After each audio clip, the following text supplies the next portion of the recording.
Welcome back, Tweener heads. Welcome back to a very special video with Abigail Johnson, a freelance tennis commentator heard on the BBC, BT Sport, Amazon Prime Video, WTA TV, and Eurosport, and with her own YouTube channel called The Tennis Vlog by Abigail Johnson. Abigail, thank you so much for joining me today. You're welcome. Thank you very much for having me. Glad to be here. No worries. I was just very curious to know your background. I know I've been getting into the YouTube game and understanding different perspectives and different personalities, and I wanted to hear your side of what got you to do this. What started the whole tennis venture? Well, the YouTube and the broadcasting, I guess, are kind of slightly different. So if we go to the YouTube first, let's start with broadcasting because there's a long story behind that. So go for it. I started following tennis properly, I guess, when I was about 10 years old. So my family were kind of more football, I guess you call it soccer, and rugby kind of inclined. But my mum was into tennis when she was younger. We'd have Wimbledon on TV. So I started following Wimbledon, and from there kind of started following tennis. And then when I was about 16 or 17, didn't really know what I wanted to do as a career. And at that point in time, writing was what I was good at. And I was obsessed with tennis. Like I was completely immersed in it from that point. So I thought, writing, tennis, why don't I try and combine the two things? So I guess I started off as a writer, and I would basically write for whoever would take me online. I did a few posts for a website called The Changeover that some people might be aware of, that was quite active back in the day. And about a year on from that, an advert came up for a paid writing position with a website called livetennis.com. So I started doing that alongside my first year of university studying sports journalism. So things were kind of getting going. I was very much immersed in the tennis scene. I started going to tournaments with media passes and kind of building up my experience there. And a key thing there, I guess, is contacts and meeting people. Because a big thing that I found in this industry is it comes to a point where it's who you know as opposed to what you know. So once you've proven that you can do it, it's all about knowing the right people to get you in the right places. So somewhere along the line, I met a guy called Michael McCann, who's still active in the industry. My friend Michael, he's a UK broadcaster, and he does a number of sports. So his main sports are kind of football and cricket, but he was a freelancer. So he was also doing work for the WTA and commentating for them. But tennis wasn't his main sport. So when he had the tennis matches coming up, he'd send me a message because, hey, I'm the tennis person, and would be like, what do you know about these two players? And I just basically sent him my knowledge on them. So when Michael got a more permanent job elsewhere, he said to me, are you interested in the commentary scene? Do you want me to put your name forward? And as much as I loved writing, and that's what kind of got me into the tennis circles, the dream had always been to commentate and be a broadcaster and present. That was the dream, but I didn't really see how it could happen. So my thought process was, if I keep doing the writing, if I keep grafting away, maybe once I'm in my 30s, a door might open. But I was 21 when he got me kind of a place at this kind of workshop with the WTA commentary, just to kind of test it out. I'd never done commentary before that, but obviously I'd listened to it a lot. So I went along to this commentary training day, and I was walking back to the station afterwards, and I got an email from them saying, yeah, you were pretty good, we'll be in touch. And it's gone from there. I started freelancing for WTA. I did my first full year for them last year. And on the commentary scene, that has led me on to doing bits for the BBC. I'm very grateful for the LTA's role in that, through contacts I've made there, through working at lower level events, getting me through doors. And yeah, that's led me to where I am now, still financially unstable, but doing what I love, which is the most important thing. So we love that part. Love that part. Yes. So it goes. You've just got to graft. And shout out to my family and everyone that's enabled me to get to the point where I am, because it hasn't been without the help of the friends that let me sleep on their bedroom floor when I had to work in London, because I'm not based down there, you know, too expensive. So I'll go down and stay with them, you know. I still live at home, so I'm kind of working from here. And you know, all these people that have not had to help me, but have chosen to kind of support me along the path. And I'm really grateful for that, because I know not everyone is that fortunate. And I'm very grateful to the people that have enabled this journey to keep progressing, because sometimes you feel like it's slowing up, but then you look back and you're like, wow, you know, I have progressed. I have gone places, really. No, it seems like your resume just piles up to the point of where people have taken you seriously and you know what you're talking about. And we saw that in your YouTube channel too, kind of to pivot towards there, is your whole video. And I couldn't agree more with the Ramos was correct video. One of your most popular videos you've made, over 50,000 views. Your channel has over 2,100 subscribers. I think the voice that you entail is one that people need to hear more of. And I've been trying to get my way there, covering tournaments, trying to be a hitting partner, just getting my name out there. And I think for you, how have you seen the commentary positions that you've done, and what you've seen in your experience? What have you noticed that could be done better that you offer? Well, as far as the YouTube goes, I mean, to talk about my YouTube channel a bit, the vision for it has kind of changed over the years. Okay. So what a lot of people don't know is that I actually started my YouTube as a university project when I was at uni, or college for you guys. So second year we had to, because I studied sports journalism, so we had to do a project. And the idea had been at the back of my mind. So I thought, you know, it's now or never, let's give it a go. And I guess that was probably, I mean, probably my first experience of the broadcasting side of things, because I hadn't done TV and radio at that point. And it's cringe and awkward looking back, because I didn't know how to use my voice at that time. You know, I'm talking to you normally now, but back then, you know, I was 10, so I was kind of high pitched. I scripted everything, so it wasn't as fluid. But I knew what I wanted to say, and I knew the vision that I had for the channel, which was to keep people informed, to give my opinion on things, because I tried to stay informed, and I'm quite an opinionated person, so I wanted that out there. But a big driving force for doing that was to enable people to come to the sport that weren't necessarily as aware of it to begin with, weren't as immersed in it as I was, and to give them that starting point, because I'm someone that's pretty basic and needs to be taken from base level with everything that I'm starting to follow. And I kind of wanted to make that provision for people. So I do kind of weekly roundup videos at the beginning of each week and previewing the next week. And for the year and a half that I did the channel while I was at uni, I had the time to do that. So it factored into the work that I was doing during the week. But since then, you know, because I freelance in commentary, if I have a full week or two of commentary, it's not doable to have the YouTube alongside. It's not something that I want to get rid of, because it's something where I have free reign, and it's my content. You know, I'm able to say what I want with it, do what I want with it. And I guess what I would say, what I'm trying to do with it now is I want it to be quality analysis, and then the opinions that I put out there, I want them to be quality opinions that have basis and founding, because sorry, it's one thing to, you know, put your hot takes out there. I fully believe in people like sharing their opinions, right? But there are so many hot takes, and it's different to actually, you know, being informed. And like the Serena Ramos video, you know, I went through rule books and stuff to do that, to actually, so many hot takes flying around on that situation. And I just kind of went back to, you know, the books, what's right, what's wrong, you know, and not kind of letting it fly too much. So I think that's what I want to do at the moment, because I feel there's a lot of drama in tennis media, and maybe we like a little bit of drama, but sometimes it just kind of goes too far, and it takes away from the actual tennis that's being played. Sometimes, you know, tennis players are abused. You know, they're not robots, they're not machines, they're human beings. And sometimes I feel like there's too much of a distance from them. They are just kind of the items of entertainment. And I just want to pull it back a little bit, you know, and make it more about the tennis as opposed to about the drama. And I understand that sometimes those two come hand in hand, but like I say, when I do have opinion pieces on my channel, I want those opinions to be founded on something and to kind of bring everything back to center, if that makes sense. So I guess, yeah, the vision's changed for my particular channel over the years, but that's what I want to bring to tennis media that I feel is sometimes lacking in some places. And I like to ramble, but hopefully that made some kind of sense.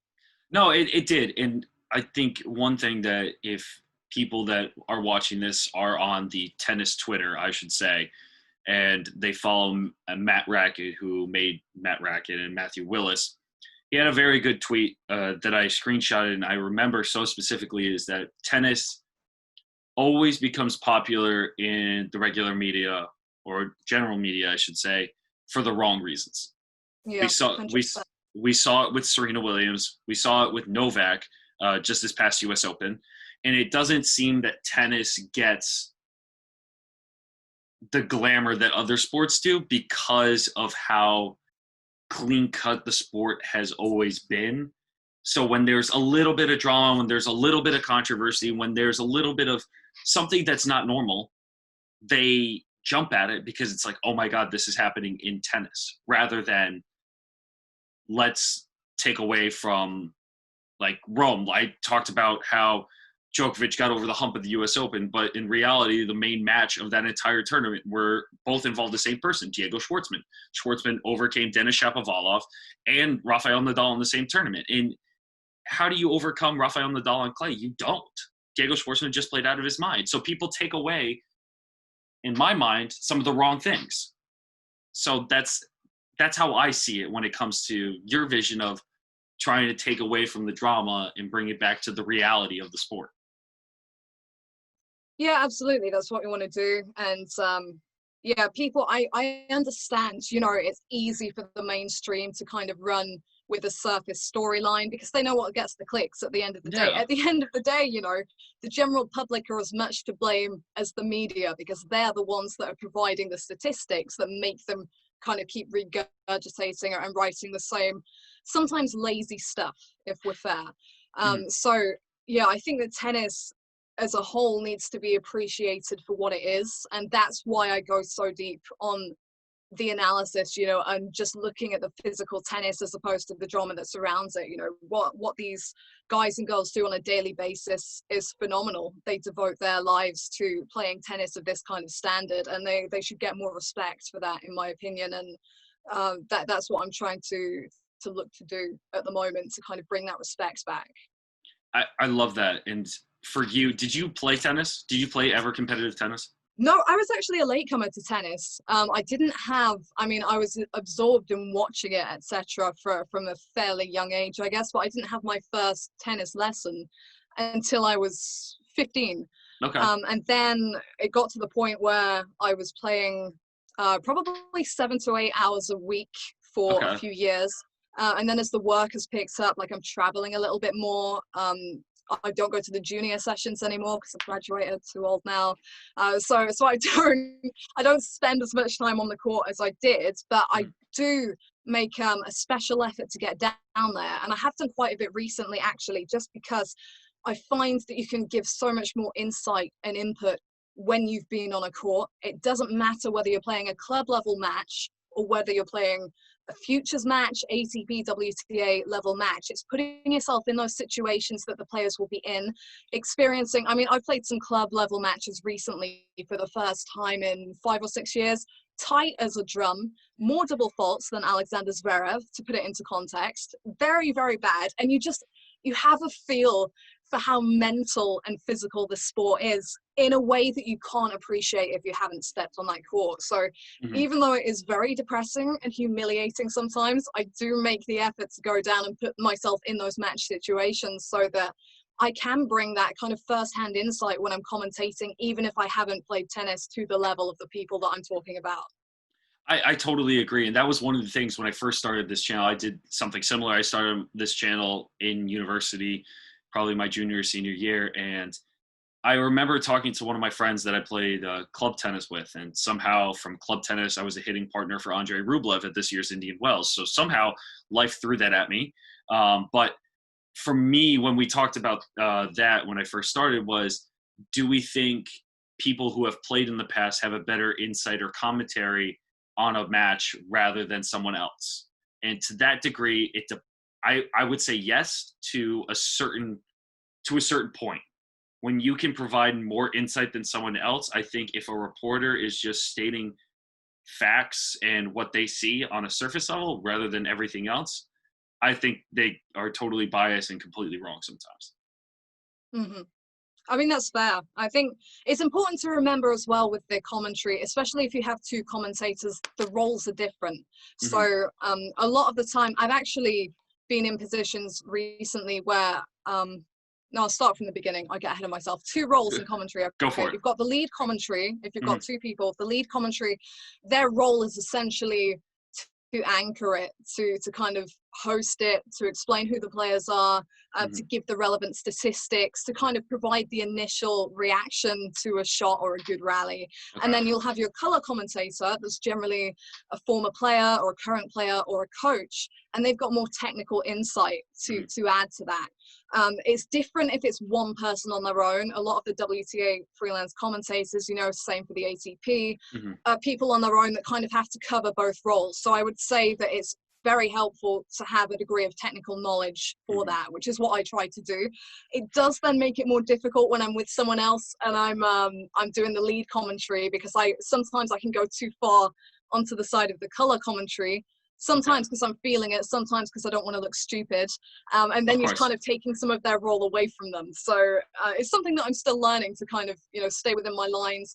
But yeah, definitely, I think if you're commentating solo, it really does help to have that technical knowledge, because, you know, anyone can sit there and say, oh, bad miss, good winner, you know, but what led to that point? Why is it great? Why could they have done better? Why are they feeling the way they are, you know? And another thing I found about playing is feeling the different moments in matches and why they're so important. So scoreboard pressure, you know, plays such a part. And sometimes when I'm commentating, I sound like a stuck record, but it's so true that a large percentage of a match is won up here, you know, and it's scoreboard pressure, you know, pressure of shot placement. It's not always going to be winners, but, you know, they've put you in certain positions on the court and that's getting into your heads. And I think there are things definitely that you can only understand if you've either been on the court yourself or watched tennis in depth for a crazy number of years, I would say personally. That's completely true, because we saw that at the US Open. We saw that with Zverev, guys hitting 65-mile-an-hour serves in the fifth set of a Grand Slam final. Why? Like, mentally speaking, it's sometimes 80% mental, 20% physical, or even 90% mental, because I think at every level now on the women's tour and men's tour, it's relatively the same. Everyone has, at least in the top 50, everyone has generally the same amount of skill. Some are just better than others, and I think it comes down to mental, especially when you look at some of the top guys. And women. I hark on about this all the time. You know, I mean, I wrote a full-on essay on it for Evan Hoyt. If you want to check out Evan Hoyt's website, I think he's the Welsh #1 actually. Yes. But I wrote a whole essay for him on mentality and tennis, and how I genuinely believe that for the majority of players in the rankings, you know, everyone can hit in a forehand and a backhand. So what's the differentiating factor is when you're able to play those shots, and what enables you is how relaxed you are, like how mentally sound you are, how mentally strong you are. So yeah, I think the further up the rankings you go, I would say the further up the rankings you go, the more the mentality is the deciding factor. And that can stem to off court as well. It doesn't have to be how you respond in situations on the court. It's also about how you're dedicating yourself off the court. You know, how important is tennis to you? What are you eating? When are you sleeping? What are you doing with your life off the court? Because for the likes of Novak Djokovic, Rafael Nadal, Roger Federer, etc., they are where they are because of a degree of talent, but also because they have put their everything into this sport. Same for Serena and Venus Williams. You know, they didn't have a tennis background in their family, but they've become two of the greatest ever through sheer hard work, basically. Yeah, and that's due to the mentality they've had off the court. 100%. And not only did this become a great conversation, this also became a, not history lesson, but a guide to how to be a good commentator from you, because I guess that's what sports journalism is. That helped me out so much.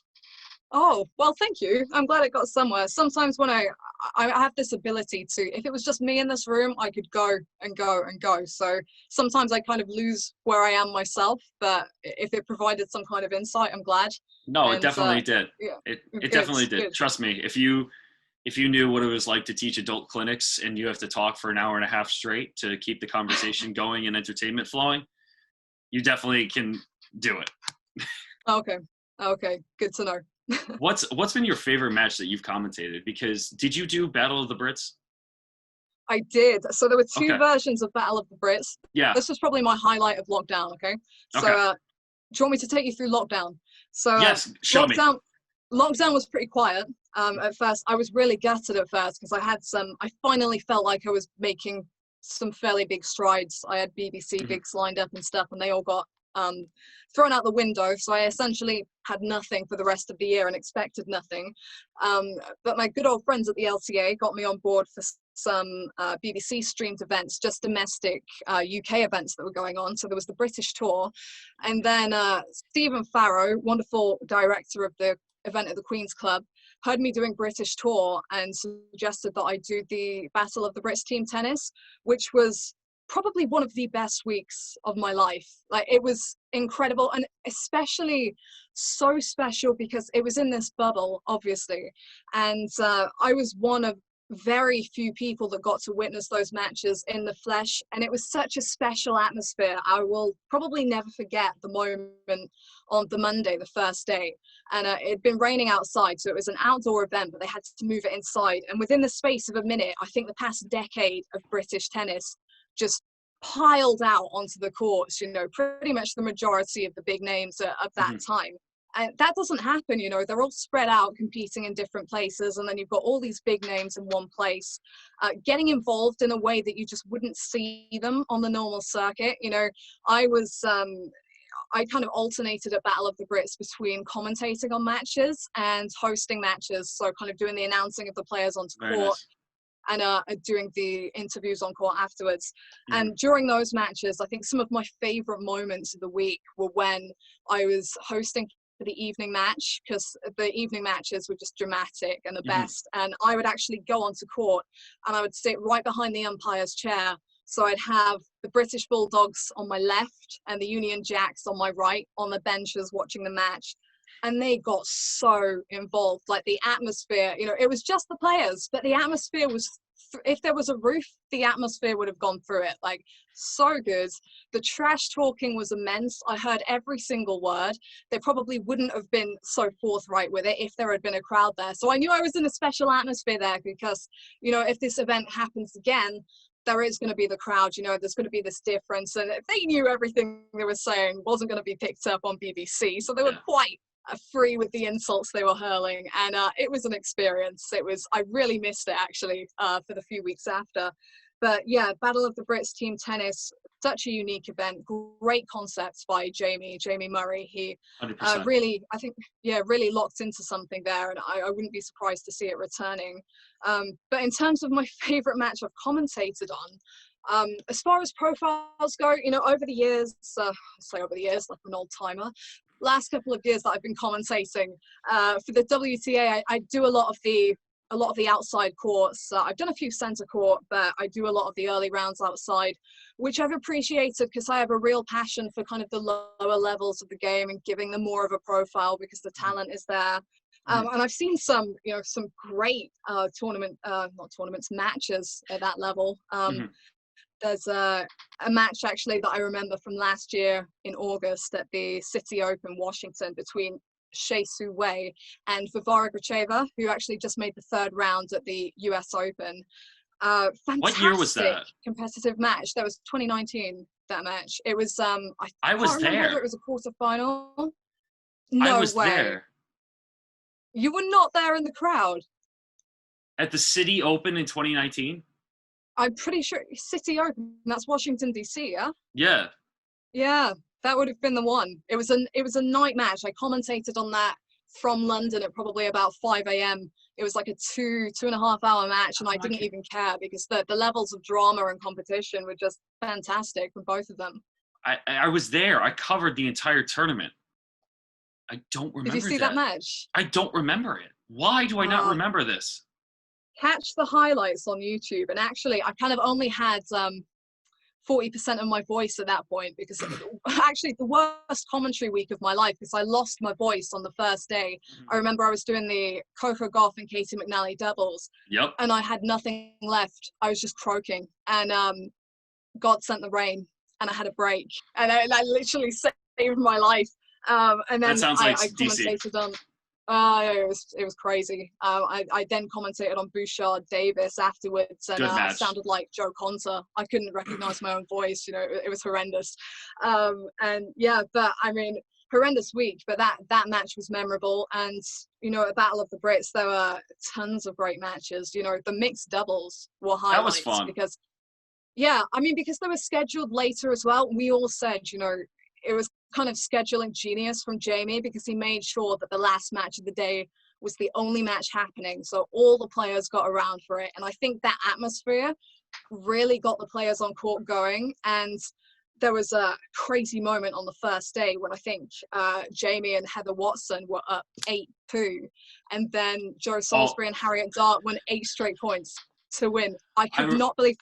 I watched that match. I watched that match, and I can't believe how hard they bottled it. And I remember Andy speaking at the end of the tournament on how bad his brother did during that match. And for me, when tennis was canceled, I was at Indian Wells. I was at dinner. I remember the exact moment of when tennis was officially canceled.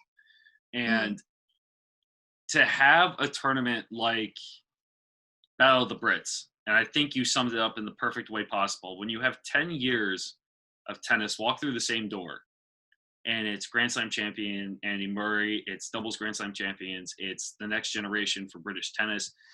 You have everyone walk into the same room. I feel like in the US, you don't have that. Like you have Americans supporting other Americans, but you don't see that kind of, what's the word I'm looking for? That kind camaraderie. Of, yes, thank you. That sense of camaraderie that British players have, because they will show up for anyone's match. No matter if you're 500 in the world or 40 in the world, you will have someone in the top 100 or someone from Britain supporting you. Yeah. I think the Battle of the Brits team tennis was so good for the Brits as a whole, because I think you probably wouldn't have noticed it at the beginning of the week, but there were those of them that, they're in different places. Some of them are top 50. Some of them are literally outside the world's top 400, Yeah. And I think it was good for them to actually all get to know each other better, because team events, with players like this who are naturally so competitive, I think by about day 2 or 3, all of them had realized they were taking it a lot more seriously than it was originally intended to be. 100%. Yeah. So at first, I think Jamie saw it as, it was going to be competitive, but also it was going to be a bit of fun. Yeah. 2 days in, that was out the window. Dan Evans had killed himself by the 3rd day because he was going crazy on the bench. Like he was his team's best player on the bench and off it. I think he just went crazy, and he had no voice, I don't think, by day 3 or 4, because he put so much energy into it. And I think naturally when you're in that kind of environment, you get behind each other, you get to know each other's personalities, and I think that probably drew the Brits as a whole closer, and I've kind of seen that in weeks following on from it. I think all in all it was just fantastic idea, and something that we'd look forward to seeing again in future. I think tennis fans, I think all tennis fans should have watched that, in terms of seeing the kind of talent, because you see the generational talent too. You go from 18 years old. I had Alistair on, who plays at TCU. I had him on a week before it started, and he told me what it was like. And it's crazy to see that throughout the entire week, because I wanted that to keep going. I wanted that on for 2 weeks. That would have been so much fun. I wanted it on for the rest of the year. Honestly, the year is not getting any better than that. That was the peak for me. That was the peak. Yes. Yeah, and so special. 100%. And I think transitioning into now the tour's back during a global pandemic, what are your general thoughts on it so far? Do you know what? It's gone better than I expected, because Really? It got to the point where, it might be surprising actually. I think from the beginning of lockdown. I kind of underestimated it at first. When Indian Wells got struck off, I was shocked. I was like, wow, you know, 5th biggest tournament in the world just gone. Try being there. Try being there and canceling your Yeah, I entire know. reservation. I was talking to people that were there, and they were shocked. I was actually talking to friends actually that were playing challenges that week and were stopped midweek and had to literally run and grab the next flight home. Crazy stuff. But my thinking at that point in time was, you know, maybe we'll be done by grass court season. You know, maybe we'll get Wimbledon in, and when that went out the window, I thought, okay, you know, serious business. It's not going to be a level playing field because of border restrictions for certain countries. And I think while it's not level, and while you can't get the lower levels challenges and futures going for the players that need it most, I don't think anything should be happening. So my thoughts were there probably won't, and there probably shouldn't be any tennis until 2021. But I understand from a business perspective that they needed to get stuff going. So whatever happens, the USTA was going to push the US Open through because they needed it. You know, that US Open is not sitting on that money. That money goes to the USTA, that goes into all these other things, you know, and it's a lot of money, but, you know, they use a lot of money to do what they do. So that money needed to be coming in. And, you know, I had my concerns over the US Open and my concerns for the majority of players that didn't seem happy with it going ahead. I think it was the large numbers of them didn't want it to happen. But I think you've got to give some credit for the way the USTA did handle it throughout. You know, there were some incidents and they locked onto it quickly. There were complaints from the players and they didn't buckle to them. And I think that's important because while you have to, you know, you can empathize and have some amount of sympathy for the players. And with my commentary and everything I do, a lot of the time, and I feel like some people don't do this, I try and put myself in their shoes and see things from their perspective so that I get everyone's, you know, everyone's viewpoint on the situation. But I think at this point in time, there's a real danger of them looking in titles because we are in a global pandemic. And it's good for them that they have the opportunity to play in a tournament at all. Now, I might be getting a little bit controversial here, and I might change my opinion on this in future, but Fernando Verdasco recently tested positive and has been banned from competing at the French Open. Obviously, you know, he's mad about that. I completely understand, you know, he's going to be frustrated. It is Verdasco, right? I've got that correct. Yes, and I am releasing a video soon about it, so I want to hear your opinion first before I give mine. Okay, so, you know, I have sympathy for him. I really do, because that is so frustrating. And, you know, tests aren't 100% reliable. They might be wrong. But from my perspective, if you have opted to play an event during a pandemic, you are going knowing that there are risks. There are risks that you might get ill. There are risks that other people might get ill. And there are risks that tests might be inaccurate. If you've done a test and that's come back positive, it is suicide for the French Open to then let you play, because if it turns out that that positive test was actually correct and you pass on an infection, they're finished. You know, no one's going to forgive them for that. You can't just look at a test and think, oh, you know, oh, this might have been wrong. You know, even if you do it again, it's just a really bad look for the tournament. So as much as I feel for Verdasco, I do feel like these players, you know, are privileged at this point to even get the opportunity to enter a tournament and have an opportunity to compete. And unfortunately, with such a serious situation going on in the world, you have to acknowledge the fact that not everything is going to run like clockwork. It's 2020, you know, it's not 2018, 2017. These are different times we're living in. And there are some things that you've just got to, sometimes it's going to disappoint, but you've just got to take it and move on, unfortunately. And I know that sounds harsh, but I can honestly say I feel for him, but I feel like the French Open didn't have any way out there. They had to do what they had to do. And I won't get into all the detail that I'm going to talk about for my video, because it's mostly going to be about the Benoit Paire situation. Yeah, I'm going to compare it to that, because the PCR test that they took mostly comes back false negative.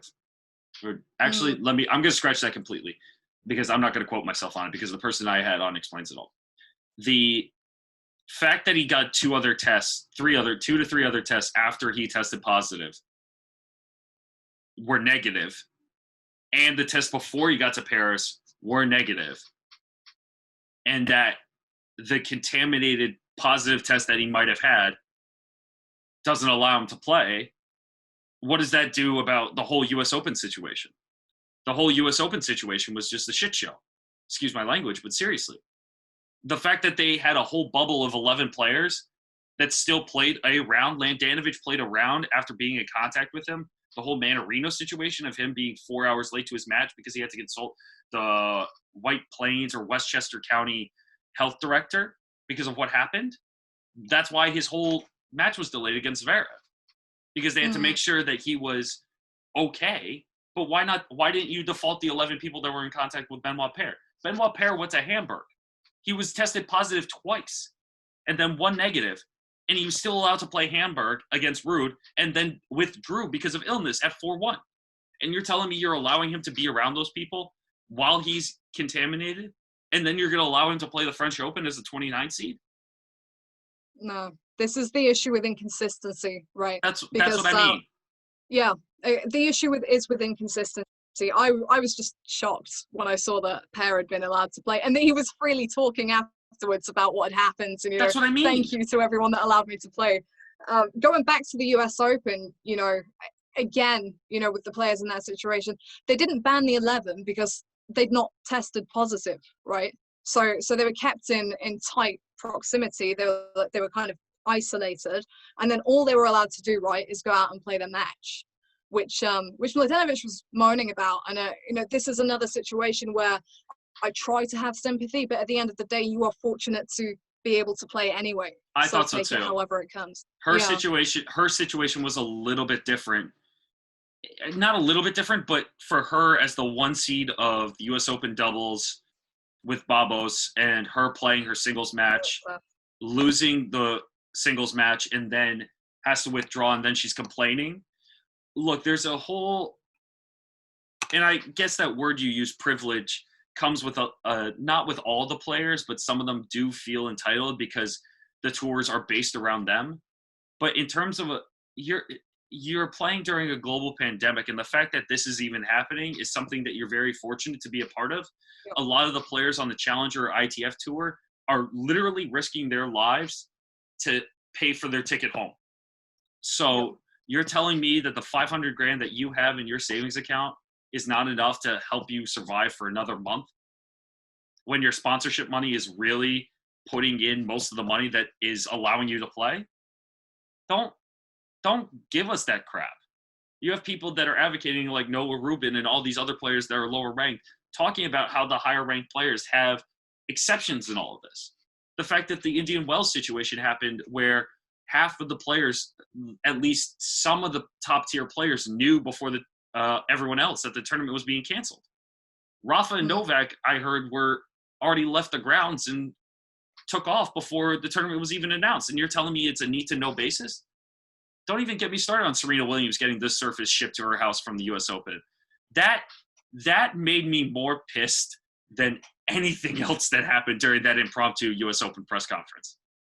Like, it's very frustrating to see how that happens. Yeah, I would agree. I feel the same thing on that front. It's there is this kind of special treatment for the top players, which, yeah, they bring in the money, they have the status, you have to look after them, but don't favor them. And I guess it comes to this point, like we were seeing with the players who are complaining about restrictions, etc.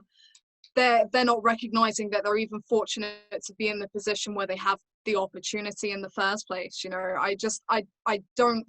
I find it more difficult to have sympathy when people are complaining during a global pandemic.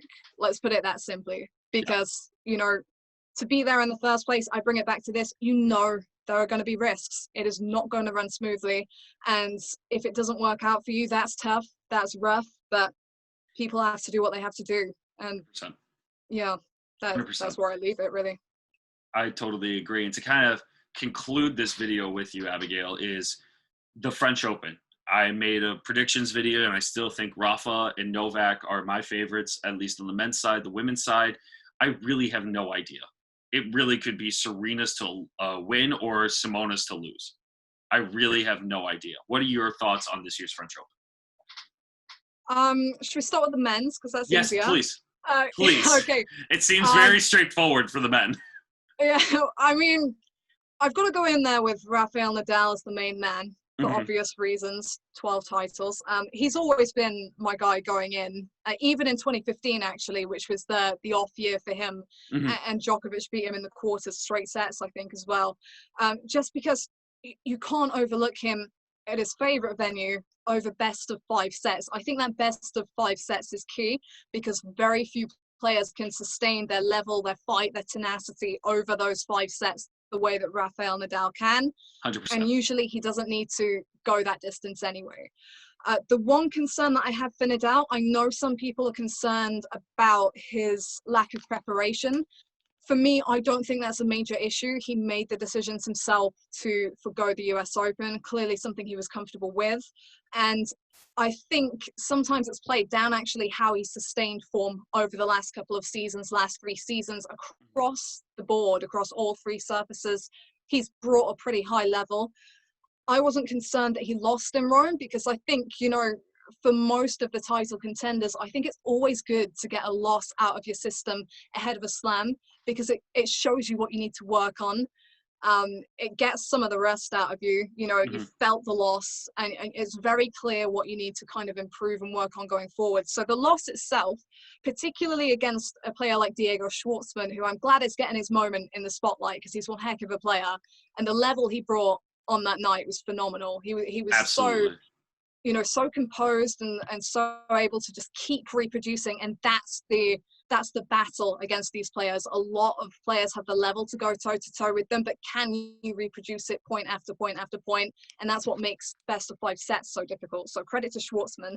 My big concern for Nadal there was the conditions. He hated them, and he's always hated kind of wet, heavy conditions, even on a clay court. It was a few years back where he lost to Djokovic, and I think it was either the Monte Carlo final or the Rome final, and it was wet, heavy conditions when he lost to Djokovic in straights.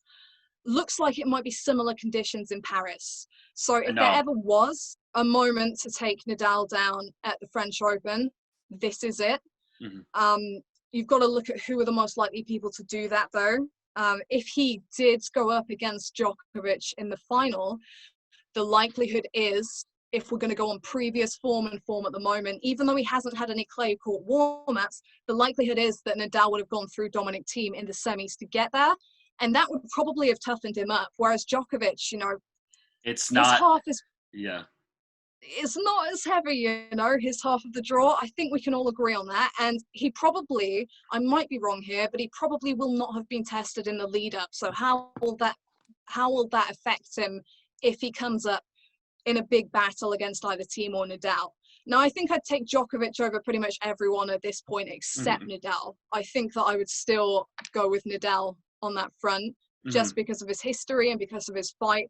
But, you know, it's supposed to be raining in Paris, and if those conditions that were in Rome are to go over there, I would be more worried for him than I have been in previous years. Well, So if they play it indoors, well, if they play it indoors now with the new roof, I think it favors Rafa more because it's going to be more of a perfect condition for him, even though he came out and said that he hates the balls. I don't know how you hate the balls. Maybe because it's an endorsement issue, because it's not Babolat and they switched to Wilson. But I think balls is more of an kind of an important thing that is another of those things that you don't really understand when you haven't played. So I'm sure you can appreciate it a bit more. And, you know, balls play differently. 100%. And like conditions, you know, they are actually going to have an impact. So I was thinking earlier about the fact that I tweeted this earlier, 2 of the few players that could probably treble Djokovic in his half are Stefanos Tsitsipas and Andrei Rublev, who are scheduled to play a final in a different country tomorrow. We're filming this on Saturday, right? So tomorrow they're scheduled to play that final. They're not going to have been in Paris. They won't have had time to practice in these conditions with these balls. There are so many different factors that they won't have become accustomed to. And that kind of thing does matter. So yeah, I do understand his frustration there. And yeah, it does really come down to how comfortable Nadal is on the men's side. But do you want me to try and talk about the women's, or? Well, I just wanted to, before we get to the women, I just wanted to point out on the men's side, because a lot of people were mentioning in the 4th round, instead of Rublev, they were putting Khachanov and Garin. Garin hasn't, Green has 15 wins on clay this year. I think maybe a little bit more, and he is a clay court specialist. Kachanov got, I think, breadsticked. I'm making that a verb now. Breadsticked. In his opening match this past week. And Rublev is facing Kachanov, I believe, in the third or second round of the French Open.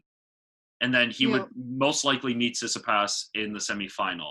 And the fact that his first 3 rounds are not against clay quarters, except Gamir, maybe Deline, Barankas second round, Hurkacz and Sandgren third round, and then fourth round Rublev, Kachanov or Green. Like I wouldn't say a cakewalk, but it compared to teams draw, which is Cilic, Opelka, Ruud, Wawrinka, Schwartzman, Nadal. You're kidding me with that, right? No, that's a joke. Is crazy. Yeah, that's a joke. That is mad. It is. I guess you call it bottom heavy. This draw. Very. It's not the top half. It's the bottom half that is stacked. You know. Yeah, that's tough for team. But also, you know, if he can get his form going, it might be just what he needs because of his US Open success, which I know he wouldn't trade in. He hasn't had the clay court warm up. So if he can get some testing matches early on and come through them, that could benefit him later in the event. So team's not one to complain. You know, he's a worker, he's a grafter, he'll get his head down and get on with it. But yeah, the sharp contrast between the two sides of the draw is, it's quite something this time around. Before we get to the women's side, the fact that Andy Murray and Wawrinka are playing each other in the first round, I'm very upset about. So we're gonna move on from that. But even that match is in the bottom half. The two kind of dark horses there. Yeah, because Wawrinka is in teams draw, and they would meet in the fourth round. Like, you have to beat Rafa in the semis. Mad stuff, eh? I hate it. I hate it. Look, for the women's side, the first rounders that we have, that a lot of people mentioned was Goff, Konta, Swiatek, Vondrousova, Pironkova, who had her unbelievable run this past year at the U.S. Open, versus Petkovic, Sigmund Landanovic. I'm super excited about Pegula and Sabalenka. That's my favorite first-round match to watch. Tomljanovic versus Sakari, and then Gerges versus Risk. Those are just some of the first-round matchups, but in terms of favorites, Halep is on a 15-game winning streak now with 3 straight titles. She won 2 straight clay court match tournaments in Prague and now in Rome. So, and she's a former French Open champion. So, who would you say has another outside of Halep and Serena? Who would be someone that you would pick? Cheers for taking those names away from me. Oh, I'm sorry. No, please. No, it's take fine. them back. No. Please. In terms of the women's draw, I forever find it interesting that your leading contenders ahead of the event generally don't go all the way. And now that kind of got changed up at the US Open because I think Naomi Osaka and Victoria Azarenka, you know, they made the final in Cincy, as it was called. And then they were the 2 players of the event. So that turned it on its head a bit. I'm still kicking myself because Osaka was my front runner from round 1, and then I went Azarenka in the final as a big risk, and that did not pay off. So it happened, hey. But hey, that's the job. That's the job.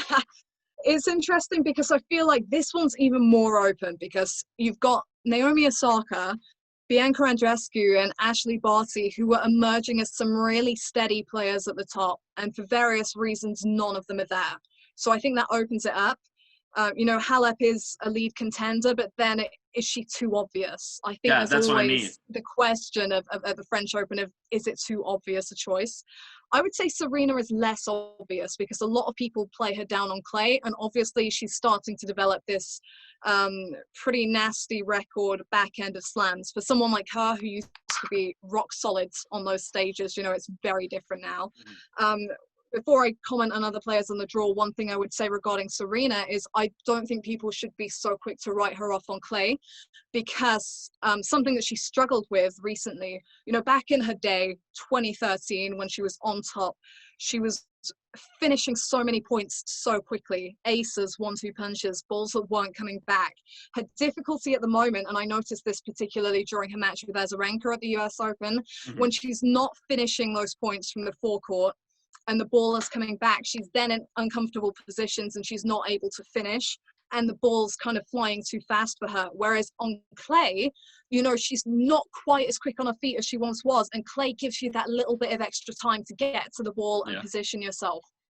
And I think we've seen that with Serena in recent years. I know she's not had her best results at the French, but if you look at Maria Sharapova as well, her last 2 Grand Slams came on clay courts, which was not a surface that she was comfortable on earlier in the day because she's a power player. But I think, you know, when you reach this stage of your career, it can have its benefits.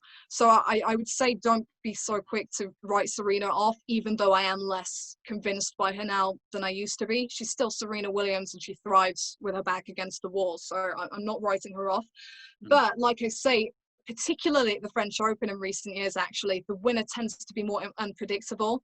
I think in the women's draw, one of the sides is heavier as well. The half that's got Serena in it. I think it's it would be the top half of the draw, the Halep half.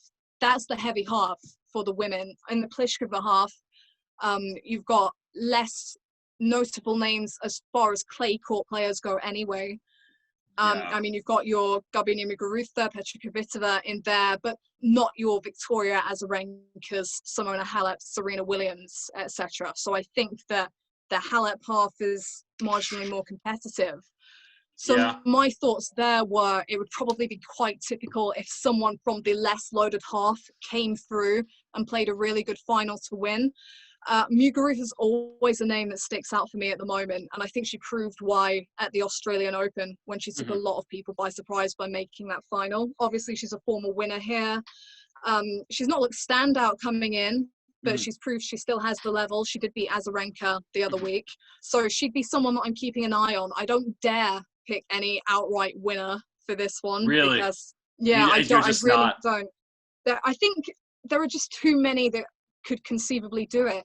I mean, Azarenka didn't have the best lead up on clay, but, you know, she's still got her confidence and her relaxed nature back. And it was only Osaka that stopped her at the US Open. She's always been able to play on clay courts. Not her best surface by any means, but, you know, she can still do it. And I think a lot of the players are starting to bring more of a power game to the clay as well. They're not necessarily playing it like it's a clay court. They're trying to bring the hard court game to the clay, and it's working for a lot of them. We saw Amanda Anisimova did really well last year, and she's lined up for round 3 for Halep. So that could be a tricky one for Halep.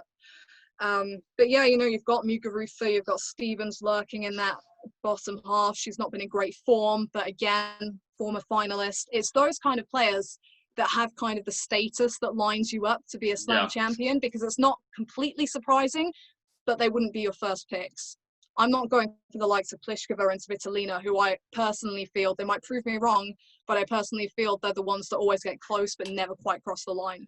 It just seems like when you mention those people like Svitolina, it's hard to see her come around to win a slam, because at one point we thought she was going to be the next big player.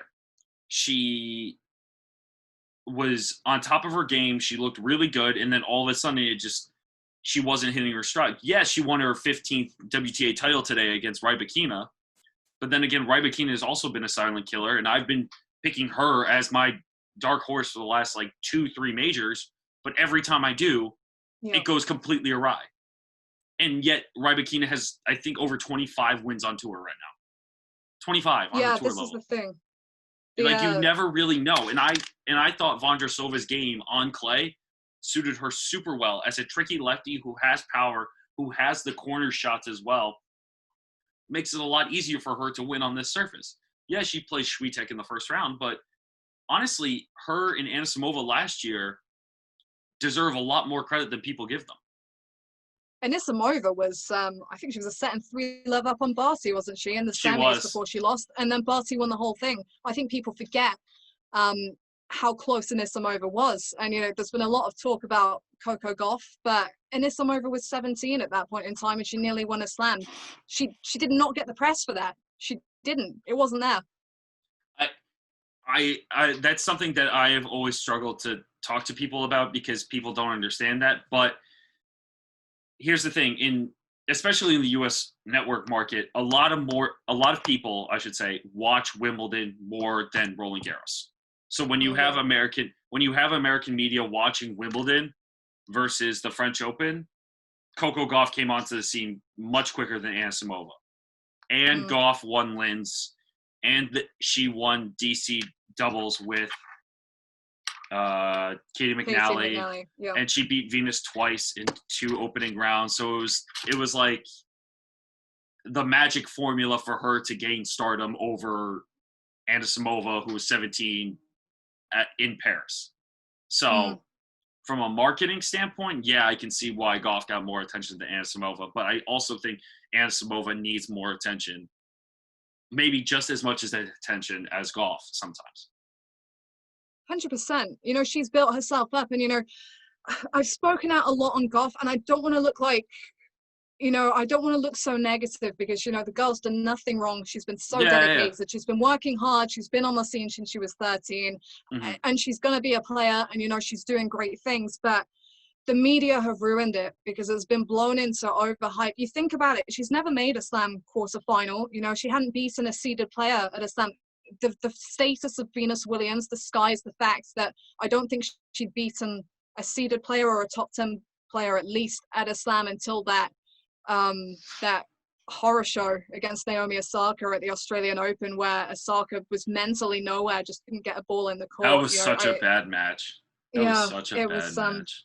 So yeah, I think the mentality and the crowd atmosphere, the most impressive thing about Gauff for me, and I've said this a number of times, is not her physical game, it's her composure and the way she handles things and the way she utilizes the energy around her to get her results. Whereas Anisimova is a player that's, you know, has had a steady rise, and she's got more bite in her game than Gauff has. Now, admittedly, they're 2 different players. People are trying to brand styles as well.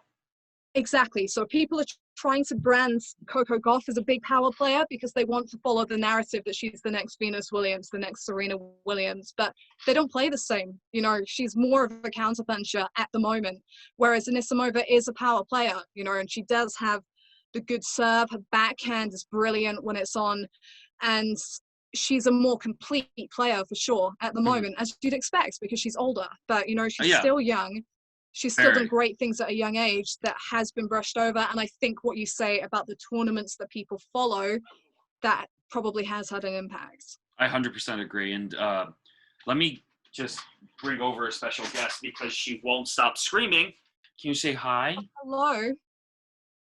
Hey. This is Pepper, and Hello, Pepper. And she won't stop crying. So okay, before I let you go, I wanted just to say a big thank you to you for joining us on our channel and talking to us. This was a great conversation. I hope we can have many more of these in the future.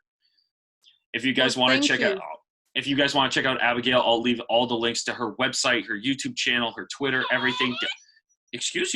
Down in the description below. So make sure to go check her out. She's a lot of fun to listen to and a lot of fun to watch. So make sure to go follow her. So I really appreciate you coming on today.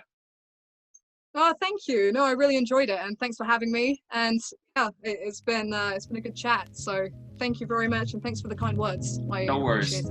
Hopefully we get to talk soon. Have fun and take care. Stay safe. All right, thank you. No problem.